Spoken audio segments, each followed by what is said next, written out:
Vintage Guitar Hour with Dan Smith and Tom Quayle. Woo. We haven't got the what did we used to have? It was like the original artwork. No, I don't mean. Well, no, we haven't got the original artwork. We've got this, which is going to be out of focus. The Guitar Extra Minutes. We thought we'd do a vintage stream. If you don't know what a vintage stream is, why have you not been watching the Guitar Hour since the beginning? For like 2 years or whatever. Oi! Yeah, we used to do. Dan and I, when we used to stream in the early days, when we used to use Google Hangouts and the quality was horrific. We used to use this. Pixel City. We used to use a picture that was drawn by my stepdaughter Kerrion, and it was stick figures, and we used to have like kids going, "Whoa!" The golf clap, like. Oh yeah, that's right. Yeah, the polite clap. I'd forgotten about that. Okay, guys, save the questions for the minute. Oh hi, you're in Boston, Martin. You've flown over there. Awesome. Hi Peter. Hi Edward. Hi Levi. Hi Adam. Levi's going to come in and derail the comments. We are, for the first time ever, and this is awesome, we are streaming onto Twitch and YouTube and Facebook. Have that. So, I mean, whatever happens from here, it doesn't matter. We've already achieved something. Yeah, exactly. If this is the worst stream we've ever seen, at least we've broken the record for... of everybody I know who streams, I think we're the only people who've managed to do it on all three platforms at the same time. And we even have the chat live for all three over here. So Jingle Engel, hey. Tiago, hey. Daryl Sweet, how you doing? David Smeaton, hi David, how you doing? Nice to see you here. So this is a Guitar Hour Extra Minutes chilled stream. Season 3 will return very shortly. I think we've got dates booked in, but I'm not going to announce them just yet. So this is proper vintage, vintage cheese or wine. Let's say vintage wine. Well, we've got we've got pumpkin king. Is that what it's called? Well, I'm still on this one. So you reveal what you've got. Ahead. I'm on Brewdog Pumpkin King. I don't know if you can see that. These are Halloween beers. Beer. Because we're Halloween on Monday, obviously. Seasonal. So what have you got? What's it called? Pumpkin King. Pumpkin King. I bought them, but I can't remember what they're called. I did have a pumpkin ale last week by Beavertown. It's called Spiced Jack. It's like a spiced pumpkin ale. I love this thing of seasonal beers. It's awesome. You obviously get Christmas beers, but this is the first time I've seen Halloween beers. I'm probably just not paying attention. I've got Glug McGlug, which is a dark IPA from Black Sheep, actually, which is actually not that far from here, in Massam, in Yorkshire. At 6.2% dark IPA, it's really nice. Dan's already polished his off. It's back here. There we go. It's good. Done. Really, really nice. And the other one is, how strong is the other one? 5.5. Cool. Okay, so super casual stream here, guys. We haven't got anything planned. We've got 2 guitars, 2 people. Just so you know what's happening here, I'm running through my ridiculous pedal board that the amazing Daniel Steinhardt built for me into the Laney. I'm using my Roadmaster 56 Fibonacci.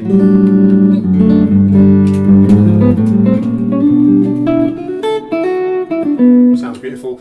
Dan's using his Fibonacci, my Fibonacci. Yeah, Fibonacci Rahan hollow body. And he's running into the Axe-Fx 2. What are we using here? We are using, hold on, the Deluxe Verb Vibrato Sim, although I think Dan's clipping the front of the mic at the moment. Sorry, Dan. We've got the usual setup issue of having the mic too loud for guitar, but not loud enough for vocals. So we're going to sort that out though.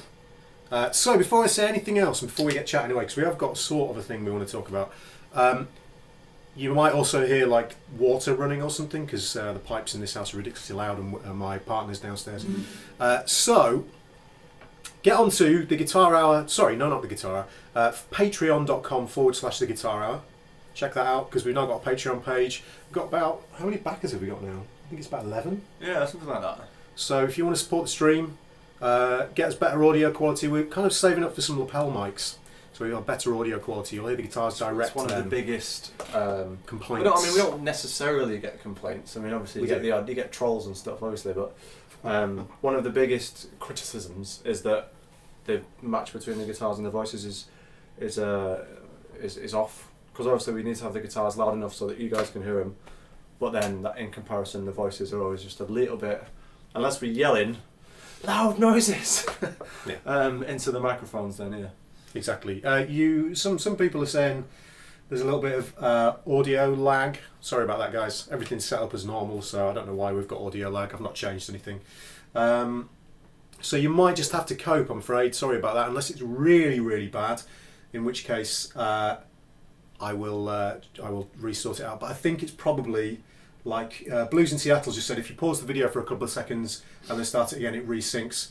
It's just streaming issues. We're streaming to 3 different servers here, guys, so that's probably why. So, get yourselves to patreon.com/The Guitar Hour. You can also go to theguitarhour.com where we sell t-shirts. Yeah. Really cool t-shirts, actually. I've not ordered one yet, but I plan on doing so. So there we go. So, guys, ask questions. We'll try and keep along with the chat. Yeah, I mean, casual one. If any little questions, as long as it's, you know, not super lessony. Just anything. Yeah, you can ask anything you like. So as long as it's not like, how do I super Locrian? That's fine. We'll answer some of those kind of questions, but not too many. But you had a topic you wanted to talk about, I believe. Yeah, so I was discussing with a couple of members of the band yesterday, day before. We were talking about arranging, and then that got onto sort of different members that have been in and out of the band over the last 14 years. I think the band's been going. And the notion of musicality came up, or somebody being musical. And I want to ask you whether you think that's whether that's a thing. Gotta say yes, because we are. No, I do. It's a strange thing because I don't want it.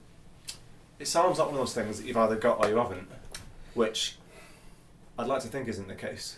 You know, okay, so what I don't want to get into is a discussion about whether people are gifted or not, because I just find that hard to deal with, that whole idea of someone being gifted. I don't know what it means. I don't know where it comes from. It doesn't mean anything to me, someone being gifted. So the only way I can kind of relate that to your question in terms of musicality is... But now, how close are your interpretation of being gifted and somebody sort of having like an affinity, something, or slightly being naturally like picking something up easier? I hope we don't fall out over this. No, I don't fall out over this, but like, do you not think that there's some... Do you think everyone's brains are wired equally to be able to achieve whatever they want, regardless? No. Like, some people might naturally it's obvious somehow make sense of numbers, whereas someone else might. Do you see what I mean? Yeah. So do you think that exists in music or not? Yeah, absolutely. So for the same reason that somebody is more capable at understanding maths or languages physics or languages or whatever, French or something really exactly. Easy. The same reason that somebody can be, for whatever reasons, and I would imagine they're genetic reasons. There'll be some nurture, but it's probably majority nature. Right. So your genetic makeup, certain areas of the brain being genetically maybe better at patterns. And exactly. Combination of that and ears. So the way that you learn and your ability to organise and understand patterns and right. and see and break things down in kind of organised ways. There will be people who are some people are born with amazing ears, for instance. Just by chance, genetically, they happen to be born with amazing ears. Now, it's not a level playing field and I don't mean that in a bad way, I don't mean that in like, oh, I'm so jealous, it's not a level playing field. It just isn't a level playing field when somebody is naturally more able to say, let's forget about perfect pitch for the time being, because that's a different thing, but their relative pitch is just genuinely... They found it easier to develop that than you did. No matter how hard you worked, their genetic makeup made that easier for them. Yeah. Those people just do exist, and therefore, let's say they're improvising over this chord, which is an E major 9. When I've got to be careful because I don't want to clip the mic. When they hear that chord, let's say they hear a line that goes da da dee da dum, like. Sorry for singing. Dee da da da dum. They can just immediately find that because they know exactly their relative pitch is so good, and they've never had to work on that too hard. Maybe a little bit, but you or I, and I'm kind of bracketing you in with this, which may not be true. Da dee da da dum. Now, do that again. For some reason, when you said D, you went down. Oh right, D. sorry. I thought the D, just that consonant makes it sound like it's going higher. I don't know why. Right. Just as a reaction, but do you see my point? So somebody, now it might have looked like I found that really quickly, but my relative pitch is pretty good. But if it's much more natural for you, I've had to work really hard on it, and if I don't work on it for a while, it disappears. It's like it's not like riding a bike. In other words, it's like anything else that you need to keep muscle memory with. So my point is, if you look at musicality from a scientific point of view, you'll learn very quickly, if you get to know me, that I'm very sceptical, very scientific, very evidence-based. For good or bad, however you feel about that, let's not get into a debate about that, but if you analyse those things, so somebody is particularly good at whatever the elements are that make up being a good musician, they just happen to genetically be good at those things. Yeah, in this case, it was about delivering, yes, or interpreting a melody and sort of being able to like play around with it, and that was your particular conversation. Yeah, but like knowing, like just almost like knowing what sounds good, and I think it was more. Right. I don't know if someone can just naturally, I don't mean it like this, but you know what I mean, like someone is more versed to just be able to just go, oh yeah, it should be played like this, or whether it takes some people a long time and maybe a lot of listening to other styles and stuff like that. Is that more of an experience thing as opposed to like some people just say, I know what you're saying. You mean like someone who's just sat in a room, never picked up the instrument before, gets hit by a bolt of lightning, and they've got the gift, and then they just play. Okay, so that's what you mean. As an example of that, like how would you explain any other way someone like? And I hope he's not watching because he's going to be annoyed that I've picked on him. Cy King. Yeah, you knew I was going to pick. Yeah. Because Cy King is a friend of mine. I've known him for years, and he plays a huge number of instruments to the level. Professional level, yeah, really. Exactly. Like. A level that, say his guitar playing, he's actually a drummer by trade, or that's what he would, I think, class himself as. That was what he would say is his first instrument. Yeah, but he plays guitar better than I do. He's a flugelhorn player. He plays keys, piano, keyboards, to a insane level. Although he would, if he was on the stream now, and if he is here, he'll tell you that he'll disagree with me. Has he been banned on Facebook for 24 hours? He got banned, didn't he? It's been a naughty boy. But he wasn't. That's the thing. But yeah, he. How do you explain someone like Simon who? The only way you can describe it, he has a natural affinity for music, so you describe that as musicianship. But why, I don't know. Well, now, how old's not to, out him as some old dude, but like, he's... I don't know, he's probably late 30s. Right, so how would you explain someone like... yeah, but bear in mind, he's late 30s, but he's been able to do that since I've known him, and I've known him since he was about... Well, my point is... 21, 22? He's had that much time. What about someone like... Uh-oh. Oh, what's his name? What, the guitar player? No, a piano player. Oh, the little guy. Oh no, I've seen a guy. You know exactly what I mean. Do I? Yeah, he does all the harmonies and stuff. Oh, the kid, the little kid with his dad. No, not him. The guy's not a kid. Oh, he's like 19. Jacob Collier. There we go. Right. Okay. See, so now what is he like? 19? Something like that. Something like that. Now, if you look at it as just a studious thing, like how old do you have to be to really understand and get deep into music theory? Right, so this is it. Like, so when I was 10, so he's had 9 years. Yeah, so it sounds like a long time, but when I was 15, no, when I'm going to take the who's the comedian who used to do Mock the Week and had his own show. Russell Howard. Russell Howard. So if you don't know Russell Howard, check him out. He's amazing. Russell Howard always talks about, how does somebody... When I was 10, I was running around licking trees. It's like, yeah, you were running around with a yo-yo or like conkers, smacking your brother over the head with them. Crashing your bike. You weren't thinking about jazz harmony. Now it's not. It's not normal. That's just a ridiculous sentence. Yeah, it's not. It's not normal, is it, to fart and try and find the note? Maybe that's what these guys have done. It's not normal, is it, to have an interest in those things at that age. So therefore, there's got to be something. 10 years old, sat there doing 2/5s and tritone substitutions in every key and every voice on piano. Yeah. So inevitably, musicality exists in some form, and there's gradations of musicality, but why they exist and how they come to fruition, I have no idea.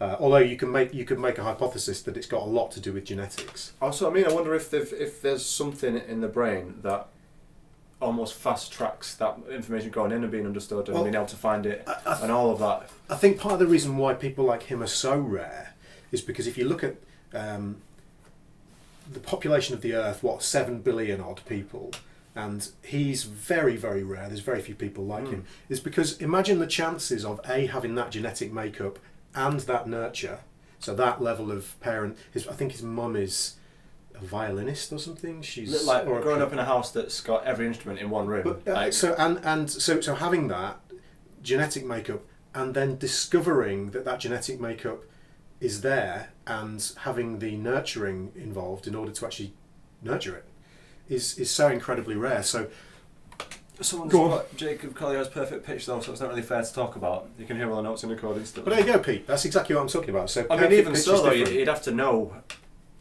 You'd have to understand the harmony. Like if he goes right, I can hear E7 sharp 9 flat 5 boom. Well, like, you say that. Not so sure, because if you hear this, and I guess if you've got perfect pitch and you hear this at first, even if you've got perfect pitch, yes, you can discern which notes are in it. But you'd only need to hear once, and you would know that those notes fit with that chord. Do you think if you did those perfect pitch guys, do you think that someone could play a chord and they could literally kind of light each one up and go right? Yes, absolutely. Right. 100%. They can hear it's like that. That's that little kid we're talking about. Right, so, can hear this chord, or even structures over structures. So if you play me a, let's have a think about this. Play me an F major triad in second inversion on the wherever you like. So if I play this, now that's a hideous structure. Do it again. You or I would never be able to tell that. Well, you might if you heard it enough times, but that was two major triads a semitone apart. But he can tell what all those notes are individually because he's got perfect pitch, and you can hear and identify them all in the way they interact. So that is immediately something that, if musicality exists, it does exist, but there's a really good example of it in black and white terms. Perfect pitch makes you more, actually, it doesn't necessarily make you more musical, it just makes you understand music in a deeper way. Yeah, so it's like, because I think when people talk about musicality, it's more how someone interacts with the music. Like, it's mainly like whether somebody plays something ta ta ta ta ta ta ta, or whether they play around with the time. Yeah, absolutely. Or, do you know what I mean? Like somebody that knows what to put in and how to do it. But a lot of, I think that side of it comes from, for most people, comes from experience. Right. I'm pretty sure of that. So for instance, playing a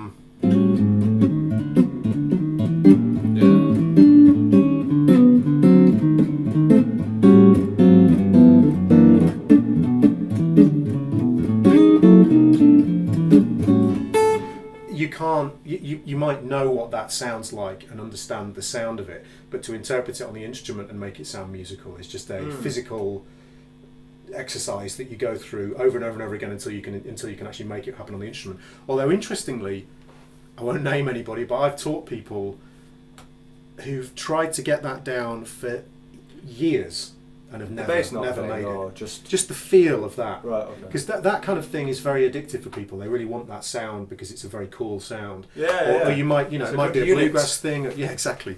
It might be a bluegrass thing or whatever. Something that's cool on the guitar. It might be this kind of whatever it is. Be advising there. Be careful.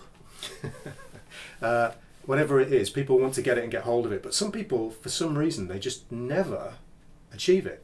Not through lack of work either, I might add. Yeah. What's that all about?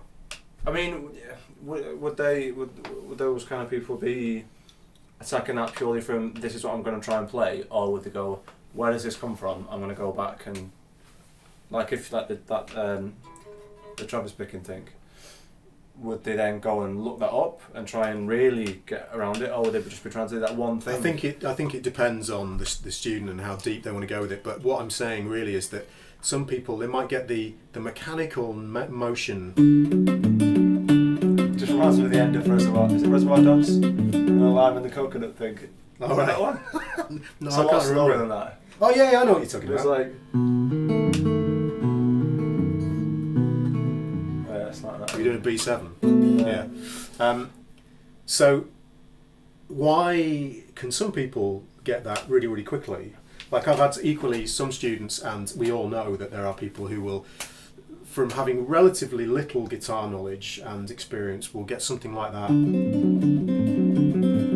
down very, very quickly. Why is that? Again, it must be down to... I actually want to go away from the stream and figure out what this is. I know someone that's doing a PhD in neuroscience. So I'm gonna see if she can point me in the direction. I think that's probably the right path to take. Yeah. I think you need some science in there. Not to dismiss. When people say, I don't want to dismiss any of the stuff. When people say people are gifted, or they thank a particular deity for their skills or whatever, that's fine. Obviously, if that's what you believe, that's fine.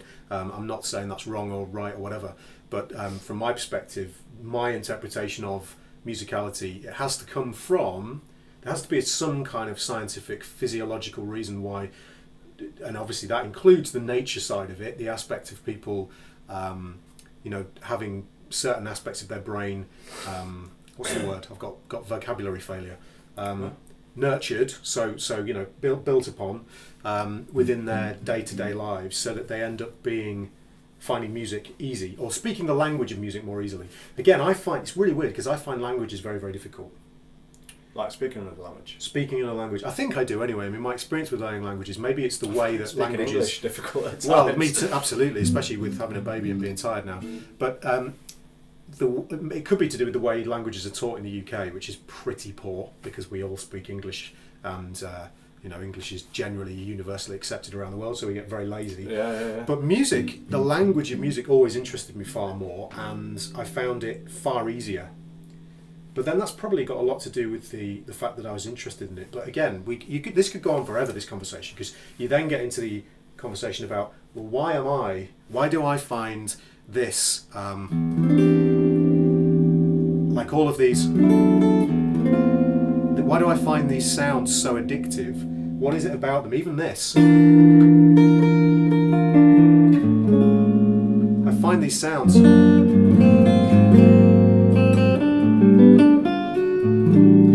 They do things to me. Like my partner calls them, I make jazz noises. Make jazz noises. I should stop making those noises. But why does that happen to me? But then equally somebody else would listen to those sounds and have no reaction at all to that, and would much rather hear...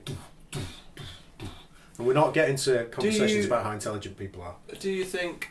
this is slightly off it, because I'm trying... Because you said before about maybe there's something genetic in being able to pick up music quicker on an instrument or understand it or whatever. Yes. There's no one in my family musical. Right. Like, I mean, it's the opposite. No jokes. It's the opposite of my family. There's nobody in your... I mean, the milkman was a fucking shredder though. Oh well, there we go. We know where you came from. No, that really is. There's no one musical. Like, Mum and Dad didn't play anything.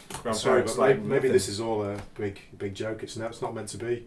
You've chosen the wrong path. I shouldn't say that because you'll be like, I've chosen the wrong path. No, you haven't chosen the wrong path. What was that?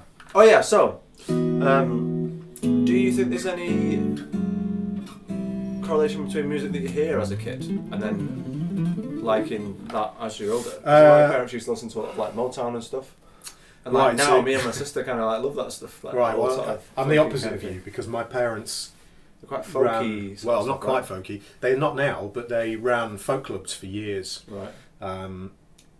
I always put it whenever I do a biography or anything, or whenever in the past when I've done interviews, I always mention it because I think it's important because it's music, and music was always a huge part of my life growing up. My dad is there's no reason why you would have seen my dad play. Although I was quite surprised yesterday when I uploaded that cover of Angelina by Tommy Emmanuel, because lots of people were saying that they'd seen my dad play. My dad has a YouTube channel. I don't know if it still exists actually. I think it does. If you type in Richard Quayle guitar, it'll come up, and he's a phenomenal fingerstyle guitar player, and I mean really phenomenal. Plays all those Tommy Emmanuel tunes. Big time. Doyle Dykes Makes it look really easy as well. Yeah, absolutely. Plays amazing slide guitar. Has an insane collection of Taylors. And my mum is a really great singer. My mum's a poet, professional poet actually, so quite artistic parents. And my dad was a veterinary surgeon, that was his job, so he wasn't a guitar player by trade. He did the smart thing. Yeah, he did the smart thing. He was one of those very few people you find in life who had two huge passions and got to do both of them for a living and a hobby, which is quite amazing.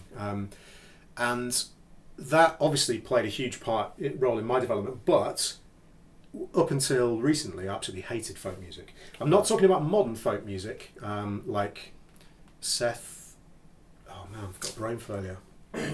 Now I've said that, I've forgotten everybody's name.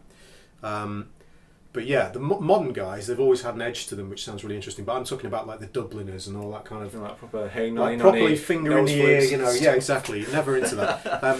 Now I'm getting slightly more into it because I think as you get older you mellow out, and I'm really appreciating acoustic guitar at the moment. But I'm the opposite of you because I hated the music my parents played, and I mean all of it. I hated. My dad used to play like slide guitar, Robert Johnson style blues as well, and I hated all that. So soulless quail.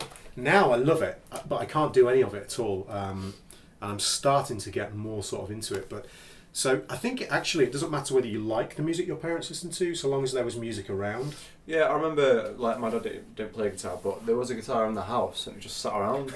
I remember seeing it when I was like quite young and being like, oh, you know, what's this? I think just having an instrument in the house, you know, if you've got curious kids running around, it's just like just having something, like it's press something, make a noise. Yeah, that was the thing. So when I was a kid, I used to the cheapest guitar in the house I think was an old Washburn, which I actually used to have, and it used to sit on my knee, and you know, you would just do this and kind of make noises. And I mean, I'm like you. I didn't start playing until you were 14. I think I was 15. Yeah, 14. Although I've been playing longer than you because I'm older than you. But 30 this year. Oh, dude. 30 in a couple of months, and then I joined the ranks of the panicking 30-somethings. And then it's down. No, it's not. Dear. Really, I'm joking. It gets better. Get a real job. Just you know, you'll have a kid one day. Which is amazing, by the way. No jokes about that. It's phenomenal. Yeah, so it's kind of an interesting one. I mean, I think so long as music forms a big part of your life from an early age, you will always appreciate music on a different level to somebody who discovers it far later in life, just as a background thing.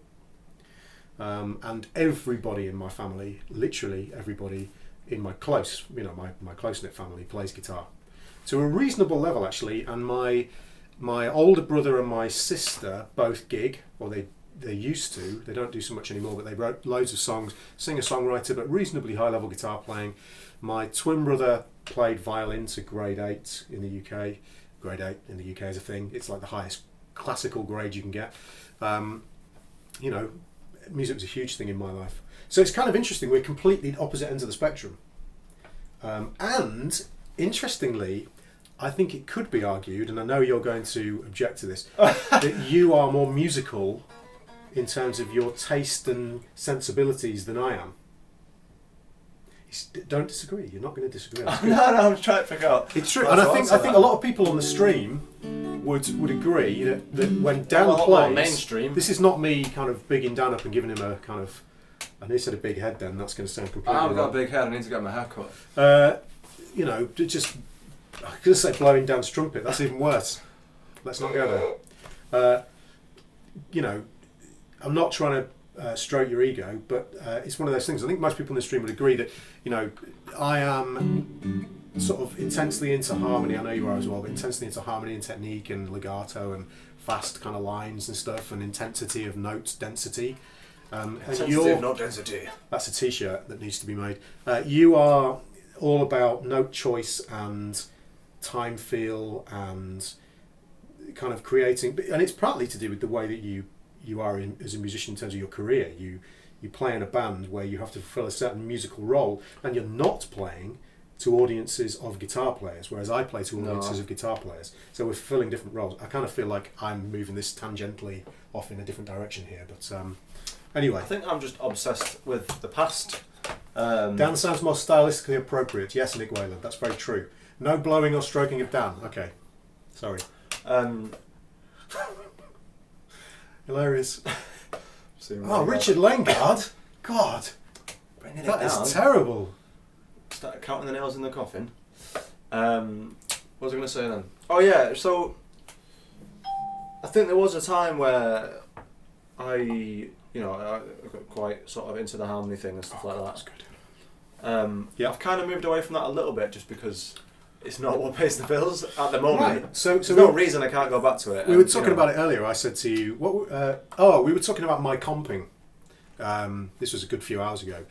And I was kind of frustrated because I do this weird thing where I play the last 16th note of the bar as a muted note leading into the next chord. I won't try and demonstrate it now because inevitably if I try and demonstrate it won't happen because I'll be thinking about it. But it happens, trust me.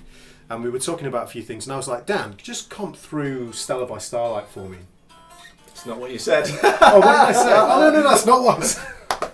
I said, Dan, what standards are you comfortable with? Now, I know for a fact that Dan used to be really... This is not me doing Dan a disservice. I know for a fact that Dan used to be comfortable with a few, with some standards. But you just don't... Just don't play them, man. Just doesn't happen. Like, it's such... It's like, unless... Like the jazz thing, unless you... And I think this is very true of all styles. Whatever you're working on, if you don't have an outlet, a regular outlet, where you can go and interact with other human beings musically, I think your rate of success and progress is like so slow. Because you can sit there and, you know, try stuff out over iReal and stuff like that, but it just doesn't. I don't know what it is. It's just it's not a rewarding experience. I'll tell you where it is a rewarding experience doing it that way is if you. The rewarding experience is if you make the changes. Yeah, if you've got a goal and it's to make the changes, but in terms of just trying out ideas or trying to jam or something. Like we had a jam earlier on. We will do a little bit of playing shortly, but we had a jam earlier on. We just jammed a blues. I think it was in B flat, and I find doing that I can be hugely more creative than I will ever be playing with Dan, for instance, than I will ever be playing to iReal B or a backing track that I've made that's kind of static. And it's obvious why. It's because of the interplay between... As long as the person that you're playing with has got A, decent time feel, and B, some kind of...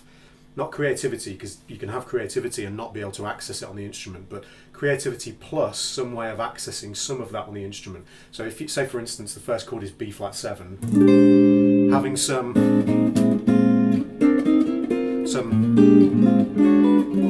options as to ways to approach that, so that when you hear something from the other guy, maybe you've got these things that are available to you that you can play. So that could be inversions, or it could be little kind of chord movements, or exactly, or like a little walking bass line things or whatever. If you've got both of those things, or that's kind of three things, then you can have a far more musical experience with. The other thing about if you're working on something, something that I haven't done for a while, which I'd like, reminds me of when I actually started playing when I was 14. A friend of mine started playing at the same time, or maybe a little bit after me. I think there was a mate that did already play, and he was the one that showed me a couple of things, and then I got a guitar. Then another friend got a guitar, and we were kind of learning at the same time. So it's almost like you've got not like a practice partner, but you're kind of both working on, you're interested in the same stuff, you're kind of working on the same stuff, and it's like, oh yeah, check this thing out that I learned. Yeah. Whereas now, when you wake up one day and we're like, holy fuck, check out this voicing for, this really chord, and you're like, guys.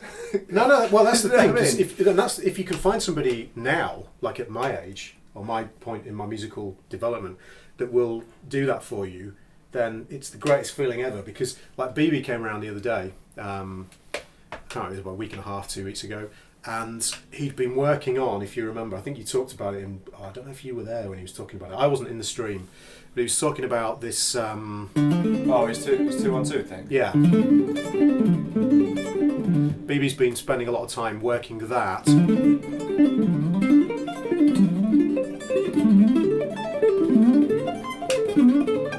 Up to kind of, that kind of speed.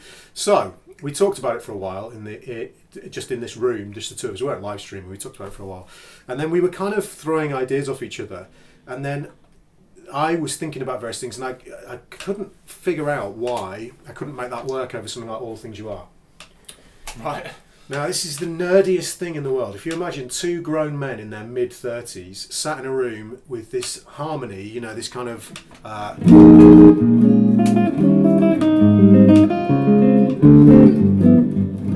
you got that harmony. And we sat there trying to figure out how to fit that line over that harmony. And suddenly I came up with this. So if you play me an F minor 7 chord, or F minor 11 maybe. Oh, sorry. And then if you play B flat minor, and then I did this. If you play E flat 7, Oh, 7. Oh. Is that a bit off the E? yes, it's off the flat 9.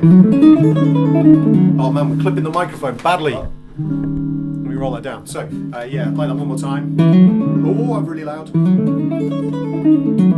And then, hang on. What did I do? No, I didn't do that. That one. Oh, that's like film music shit, that. And then we got D flat major 7. And then.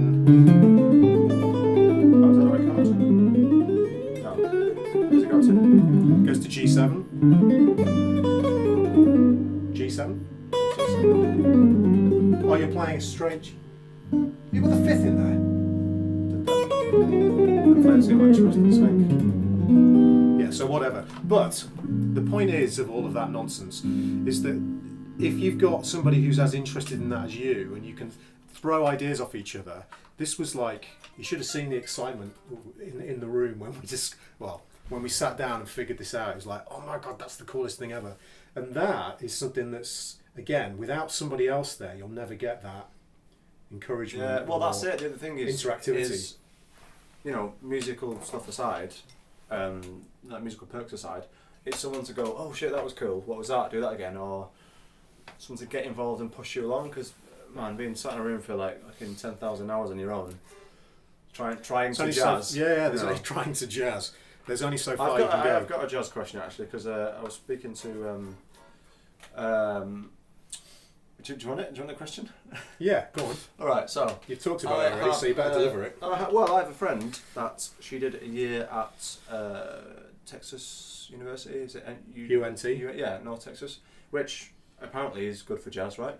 Yeah, it's exceptional. They only take a very limited number of students. Yeah. So I think she did a year there, and she was talking about how they were teaching like bebop scales. Yeah. And it's all like play this scale starting from this root note or this chord, one from this. Yeah.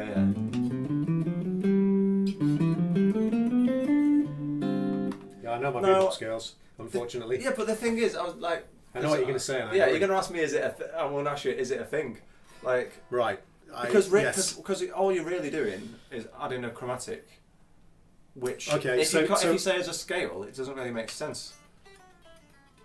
Okay, so yes, it's a thing. Do you know what I mean? It seems like a whole lot of labels for stuff that's. So a bebop, like I learnt bebop scales when I was in my first year of Leeds College of Music, and the reason I found them really difficult to integrate into my playing was because bebop scales to me seem to be invented for playing exercises. Well, that's what I mean. For two reasons. They sound like they're built to do scale. Here's lines. the reason that they're problematic for a start, is that if you've got... No, we've got to make sure here that we don't roll at volumes too high. So if you've got that 2-5-1 in C... By the way, for the guys who don't know, a bebop scale is an 8-note variation of a 7-note scale. The idea being that if you play a 7-note scale, let's say we play D for the minor chord, the G. Let's play off the 5 chord because that's easy to understand. So the G7. If you play a 7-note version of the scale and you go 1, so we're playing 8th notes, 1 and 2 and 3 and 4 and. This is the last 8th note of the bar. So the next note in the scale that you would play is this A. That lands on the next, or the first beat of the new bar, and it's not a chord tone, it's the 9th. So you get this. Which is very pretty. If you happen to play a G9, that's fine, but we're playing a G7. So the bebop scale adds in an extra note. It adds in, for a Mixolydian scale like this, we add in the natural 7. So we get 1 and 2 and 3 and 4 and 1. Which is all well and good, and you can learn all your bebop scales. So the major one adds a flat 6. The Dorian adds a flat 6 as well. You can learn all of those. That gives you the full 2-5-1. Right. But your 2-5-1 doesn't go.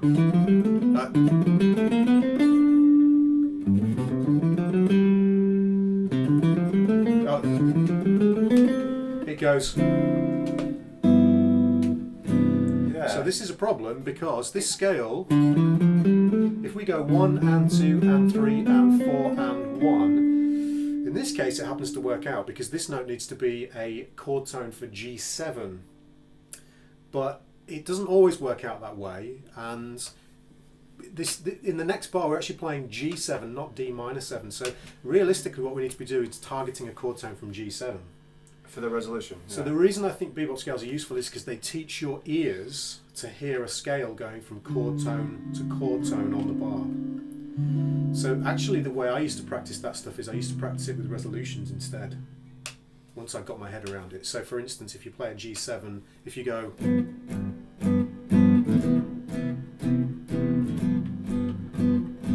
What I used to practice doing is playing scales descending to a chord tone. So this would be G altered to C. So seeing if we need to put chromaticism in.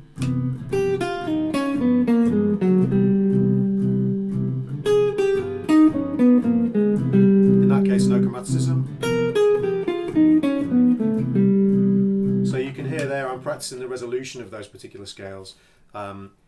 In order to make sure that if I want to resolve that scale, I can resolve it to a chord tone. So you might play.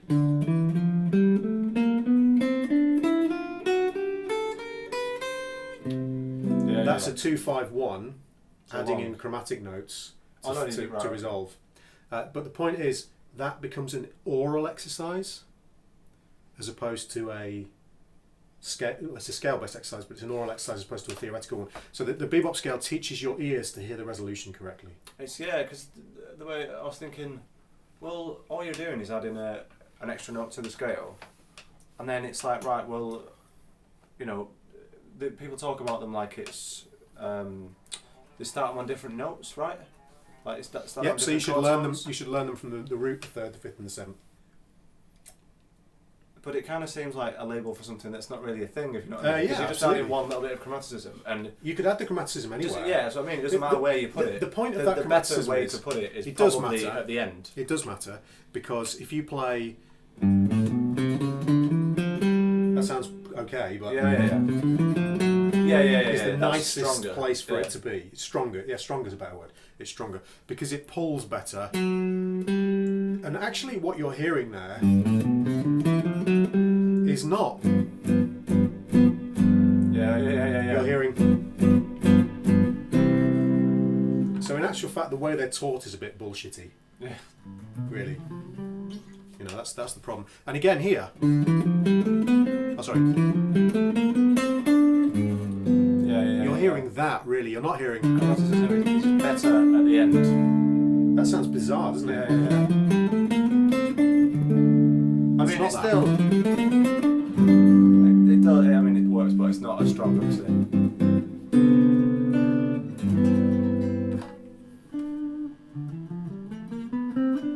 Yeah. Plus, in reality, who plays? There's a line anyway. Yeah. Nobody. Yeah. It's like you're playing lines. You're not playing scales. Yeah. So it's just that for me, bebop scales are just an oral exercise. Blowing on Dan's trumpet again. Blowing on my trumpet. So what have you had this discussion with someone else? Like, what's the conclusion you've come to yourself? Same thing. I was really curious to hear like the methodology of trying to teach something like bebop in a school situation, because obviously any old schooler or realist would say just listen fucking loads and like transcribe loads and just and listen do it that fucking way. loads. Which if you Which really you could have saved yourself 20 grand's worth of student debt. Yeah, it's the same with any piece of vocabulary, of which that obviously is. It's a piece of vocabulary, Yeah. and it fits in certain stylistic contexts and it doesn't in others. So another piece might be when you hear this chord progression. Let's go A major 7 to G13. So. Yeah. I thought you were doing that thing. Oh no, I wasn't doing it then. Like any groove you want, it doesn't have to be that groove. But yeah, this little piece of vocabulary. So over the G7, lighten up now. To this.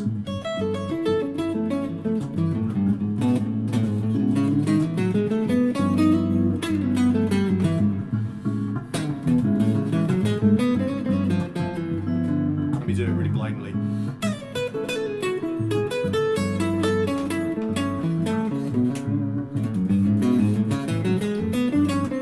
What are we playing? G7 at the end.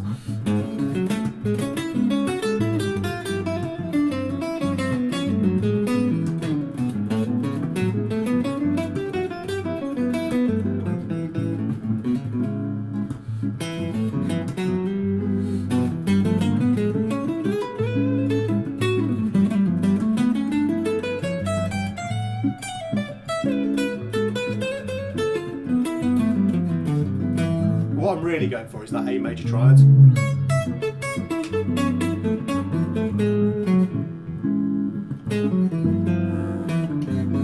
major triad over the G.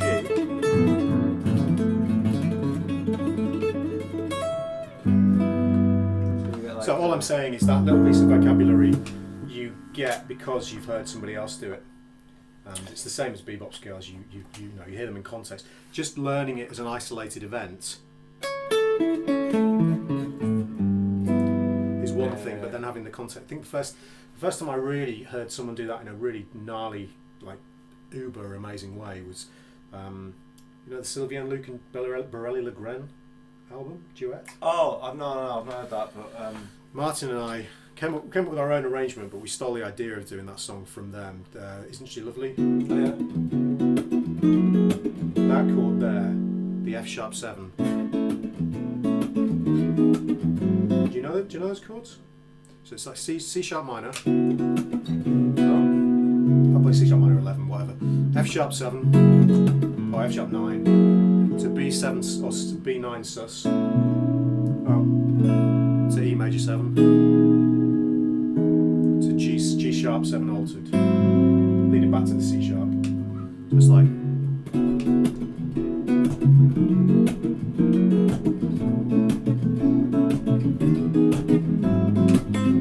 So when they play that tune,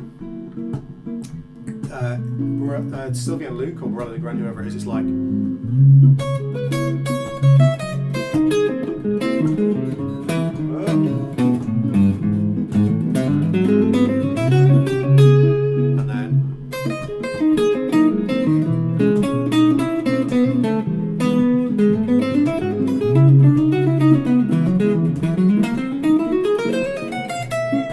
then it's a nice sound, but it was particularly the G sharp major triad that really sort of caught my ear. So again, you have a concept, you hear someone else do it, and then you steal a piece of vocabulary, and it becomes a concrete thing for you. Those things seem quicker to assimilate. Is that the right word? Yeah, like because you've got something to latch them onto, rather than sitting down and going, right, I'm going to try and learn every variation of superimposing a major triad onto something else. I think because you get sort of swamped with too many things. I think it's why you talked with Jake on whatever day it was about the diminished scale and how hard it is to visualise, and I think that's why we're totally ignoring the chat. We'll get back to it in a minute. That's why people gravitate towards all that kind of. I think you were playing this one. Yeah. The Jack Gardner special. There he goes. Jack Gardner special. Yeah, exactly. Yeah. And I do this one all the time as well. Oh yes. You know, all that kind of stuff. As opposed to playing vocab, I was trying to get this little gypsy thing down. So there's two. So say you've got a D7. Well, D7 flat 9 on it. So you start, which is weird because you're going. Oh yeah, right. Yeah. So you're not picking the tone up. Or you could go. That's going diddle da. You could go. If you try and do it straighter, it feels weird. Try and do it like. Yeah. It feels like you're picking in all the wrong places. It feels really weird because you're not picking the first one. I'd rather go. Yeah, because that's what I would go. Then I can do it, but you don't get that. That's totally natural to me, but it would be this, like the right hand. The problem there is that the E string on my F string is ringing out too loudly. So you're getting whack, whack, whack, you're not getting the definition. You get that as well. Nice. Yeah, awesome. Yeah, but like, you know, you hear someone do it and you go, oh, okay, that's cool. You know where it's happening, kind of what it is. So you go and find it, and it's like, right, I can do it now. And then the key point as well is to be able to, like, you guys were talking about the diminished scale, and I was saying that I don't visualise the triads within the you know, I don't think so. If we're on eighth 7, if you've got, I'm not thinking about A major, and then C major, and then E flat, and then F sharp. I'm thinking intervallically.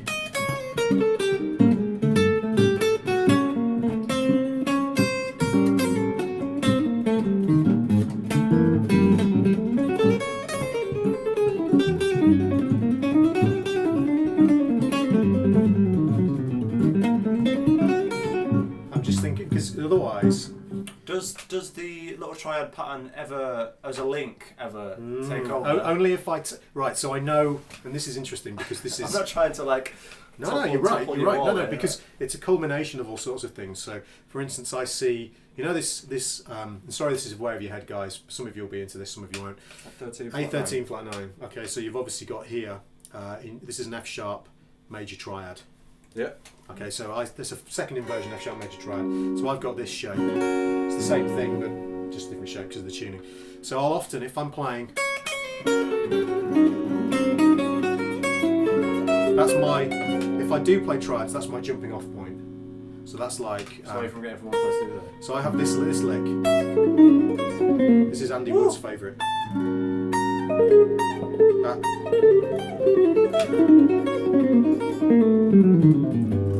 That's a crazy lick, but it's built off of that triad. Oh.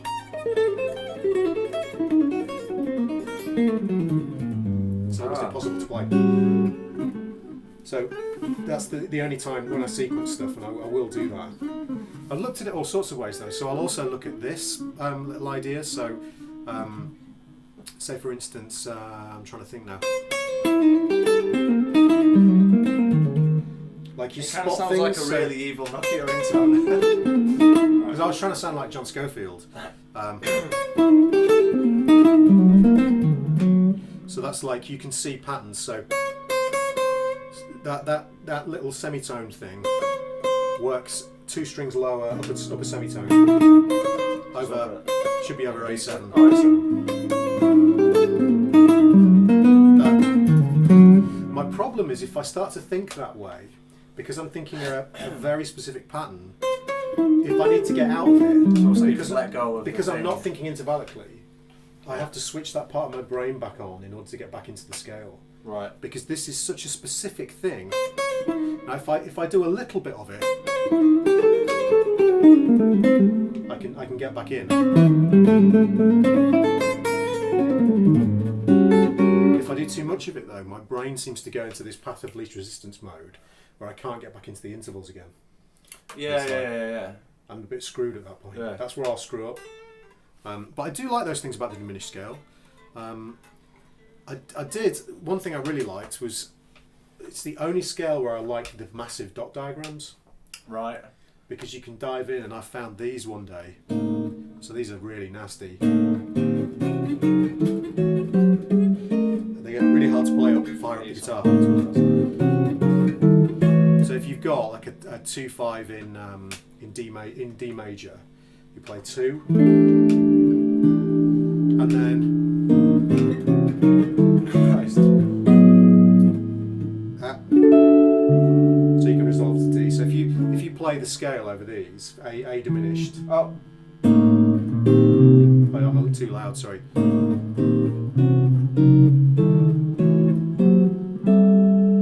And then maybe if we go to this.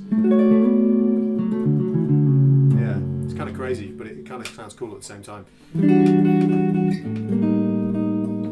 Is that the one that I was playing? That sounds really horrible. This one. Yeah. So this is a flat 9 and a flat 5.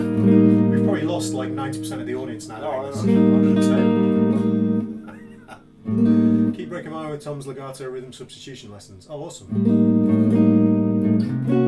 These are great though, because again, everything being sequentially up in minor thirds, and combining some of these shapes. So, ooh, oh sorry. Oh no, sorry, I'm doing this wrong now.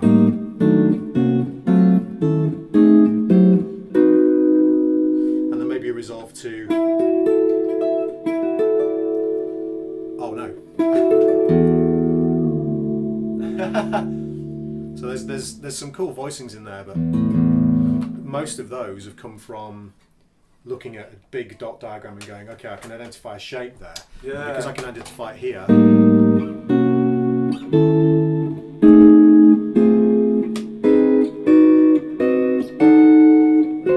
Oops.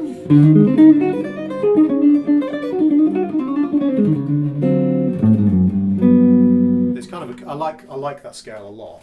I just find it very hard to be creative with. Oh, It's a killer, it's isn't it? really hard to just even to properly learn, to know where you're at with it, because it is so shapy. You know, people go, yeah, I know the diminished scale, and they go, it's like, right, okay. The problem is as well is that actually sounds pretty cool. Yeah, on its own. If you've If got it's not like that, and it's not the.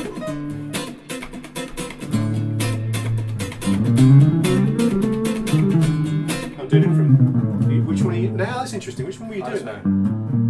What were you doing? I was doing D. Oh, I thought you were doing an 87. Oh yeah, I'm just throwing you off. So the.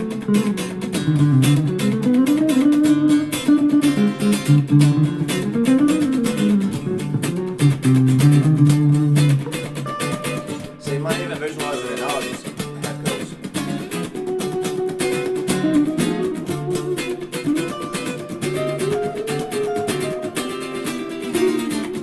I do it too fast for all today. Oh man. Oh. Just about.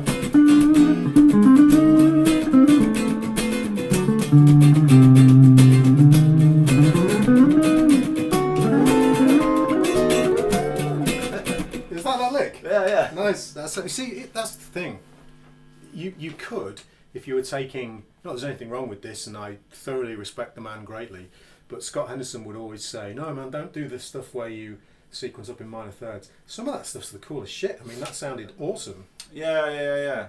I think it's like knowing that it's a bit of a trick, if you know what I mean. And accepting There's being nothing wrong okay with with it. the Like, fact that yeah. a It's not like it doesn't make it any less good. It's just Yeah. like you, in your heart of hearts, know that you don't have complete control of what's going on. Let me get that in as a. This will be funny. Can I make me try and play the diminished scale now?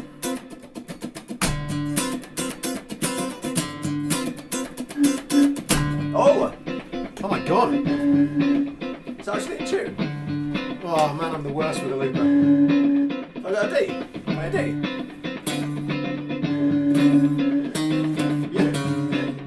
Yeah. Not quite, but near enough. Huh? What happened? did? What did I do? I don't know. Nor do I. I've lost everything. No! No. What did I do? Play something while I'm trying to fix the technical issue. That's really weird. What's happened? Oh! That's wrong. There we go. Oh god, that's noisy. Do you want some drive? Oh god.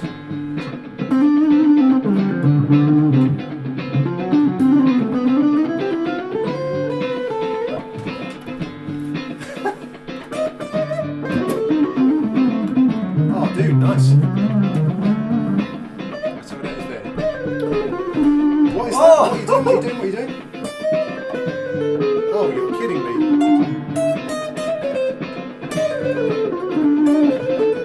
No. It's not quite got that.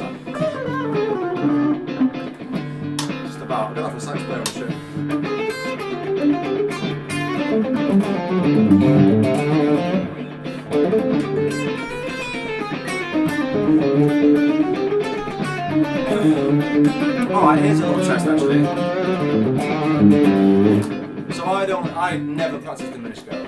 I only know roughly the shape. So I'll try and play it now, and then after that you tell me the intervallic thing, and I'll see if it's any better. Okay. Just as a... Alright. Right.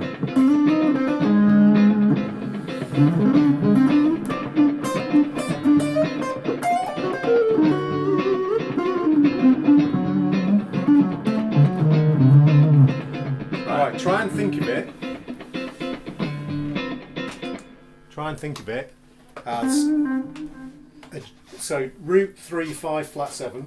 Yep. And then flat 9 sharp 9. Flat 9 sharp 9, flat 5 and 13. Flat 9. Alright. Sharp 9. Flat 5 and 13. So you've got 4 inside sounding notes. Plus your flat 9, sharp 9, flat 5, E13. Okay. And then I would go around.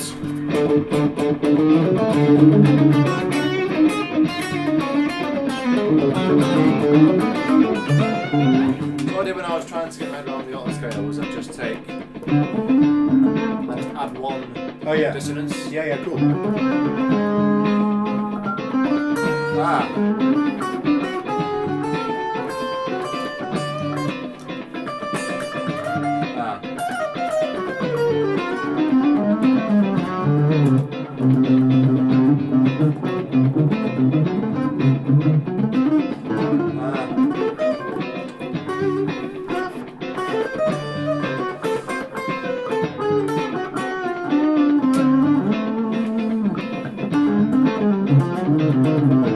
That's the other thing, being able to incorporate it. The other stuff.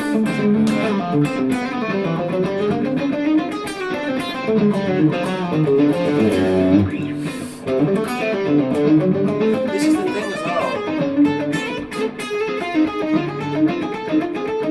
I feel like if you just get your head around in one position and then you do a pattern thing, you might go out of your safe zone. That's what happens to me if I go.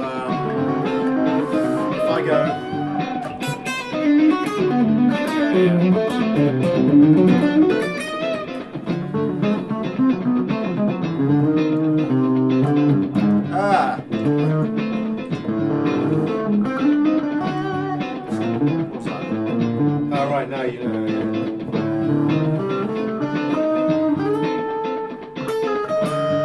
There's at one point they have the sharp 5. Like here.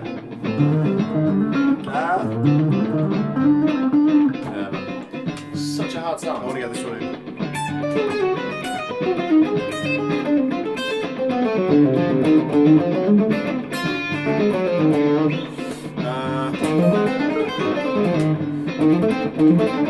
This is the one that Bebop and I were doing.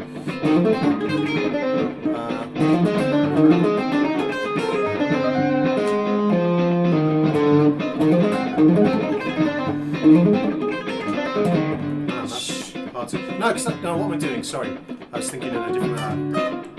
That's not going to work, is it?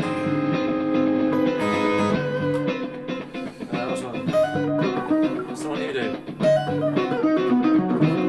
Right, so if you do it from the D. Oh. That's it, yeah. I was doing it from the... Well, you can do it from any of the triads, obviously. That'll be fine.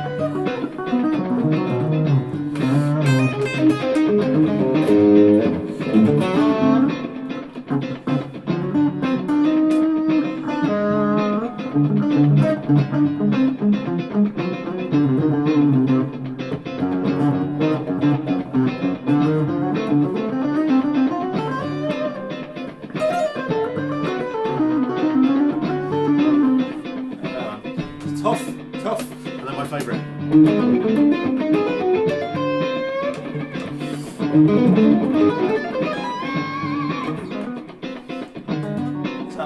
Stacked fourths. Oh, sorry.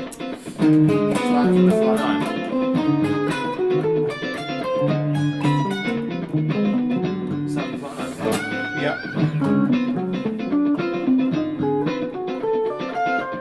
Bonner in standard tuning. It also does make you kind of appreciate going back to just really thinking 1-3.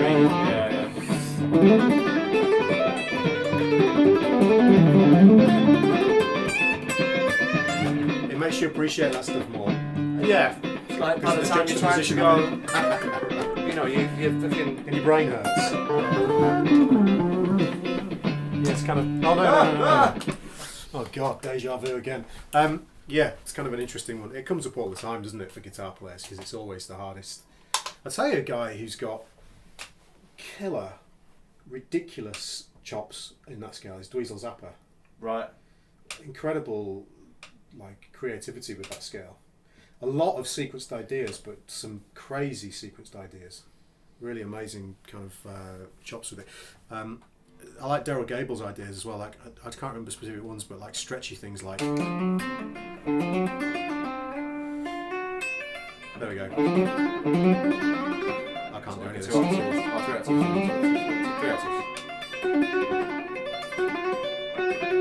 It's just very alien to me. It's not the kind of legato I do. Those kind of things are quite nice. But again, like I a ring thing, isn't it? Like big time. Yeah, well, there's another guy who's got great chops, and it's yeah, not kind of shy to, or like this. This This would be the Rick approach, I guess. Oh right. I thought you were gonna do the whole. I can't even do it. It's not like you know. Oh, the like whole... stacked. Fucking Sean Ladies, but without the tap. I'm not a tapper. We need Bronzy. Where's Bronzy when you need him? Yeah, Daryl's stuff's amazing. So What time is it? we've done an hour. We've done over an hour. We've done an hour and 10, an hour and 11 minutes. So we kind of fulfilled our time, really. So I guess that was a proper, like you could tell there was nothing planned there apart from our chat about musicality, which I thought was interesting. That was kind of cool. So as ever, guys, we're going to call it a night there. I've got to show the. Oh yeah. For computer nerds, which I am and Dan is, Dan's got something very exciting. Yeah. Well, I'll show the small box first. Well, first of all, what are you going to be building? And why? Yeah, a PC for gaming and sort of video editing. I love the fact you put gaming first. That's brilliant. Yeah, get your video, priorities right. Gaming, No, gaming and then video. Yeah, I want to get into sort of After Effects and kind of get into video editing a little bit more. So yeah, in order to do that, sort of been taking my time and buying beast PC parts. And we mean beast. Yeah, because you don't have to. If you want to go out and buy like an iMac or something new, obviously you have to. Unless you do finance, you have to go out and buy the thing all at once.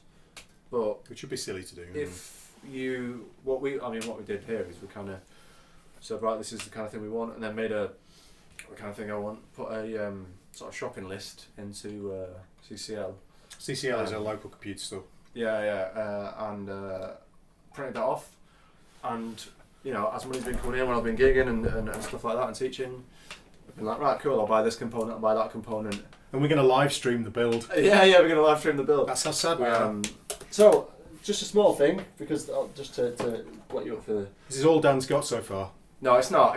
I got some Corsair super quiet purple LED fans. Let me see if I can focus the camera on bits of these bits. You can see that, which are going to go on the water cooler radiator, which is going to be at the top of the case.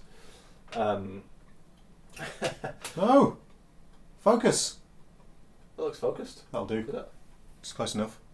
So these are, you'll notice they're purple LEDs. Oh yes, because I bought a case by the window. This is the bit that I'm excited about. This is the most expensive bit of the build. Up to now, but...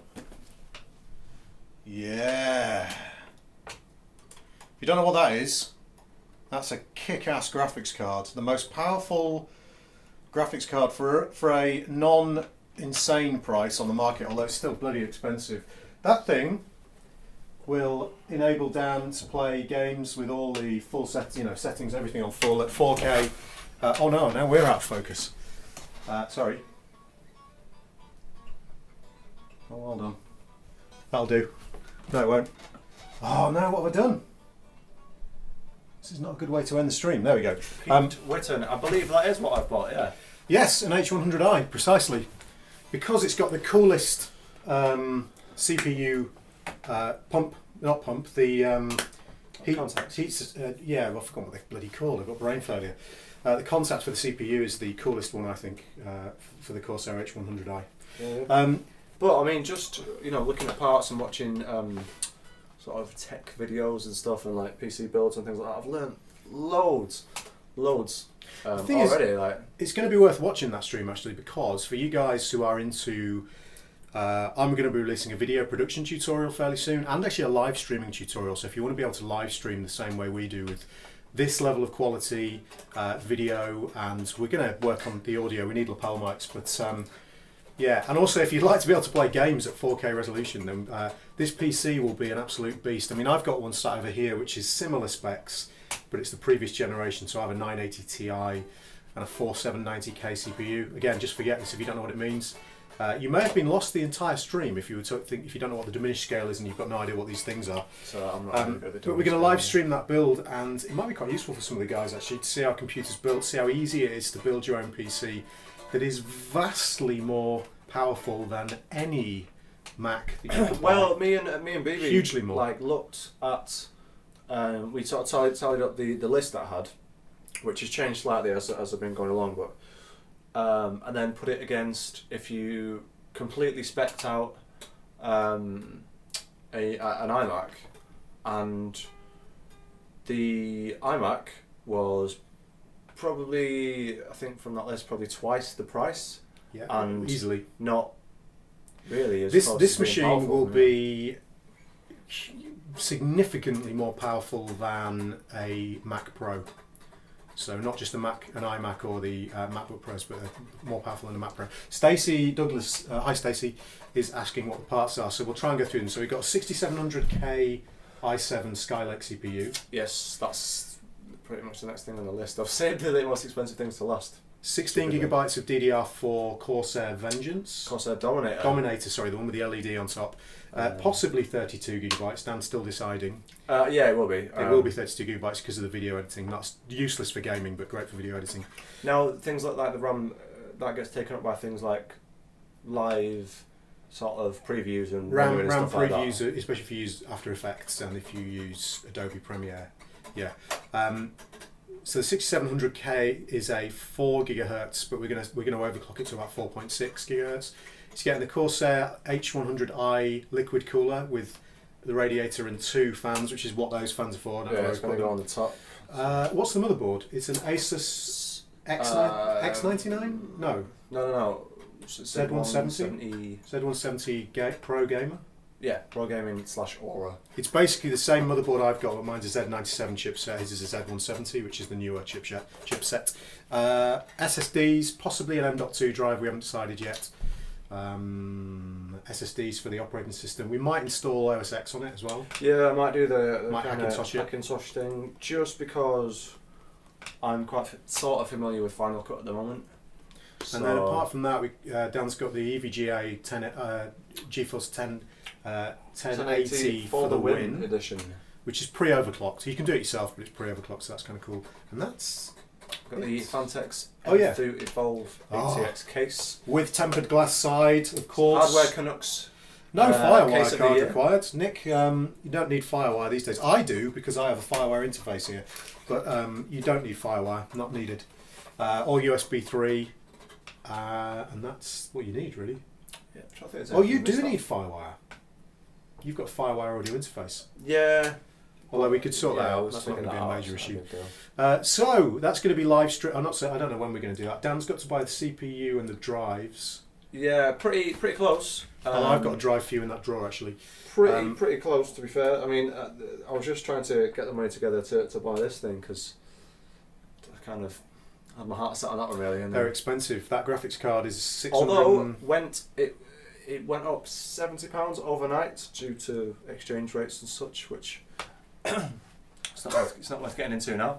Get a Fibonacci signature Tom's PC, and then I like Michael Norris. Get some blue lights though. Computers are faster if there are blue lights. Dan's going all purple LEDs. I'm going, well, purple and white, I think. Purple and white. Pretty Yeah. cool. Dan, he's going to have custom sleeved cables from Cable Mods. Oh, hi Sprout. Come on. Hello. Come on. You all right? What's your guitar? Come on. She's all right. Sprouty. Sprout just wants to say hello. Oh God. Sprout's in her full winter Chewbacca mode. She's hairy as hell. So there we have it, guys. We're going to stop streaming now. Hope you enjoyed that. We did. Nice little chat. The Guitar Hour Season 3 will restart, I think, in a week or 2 weeks. Yeah, we'll announce the dates.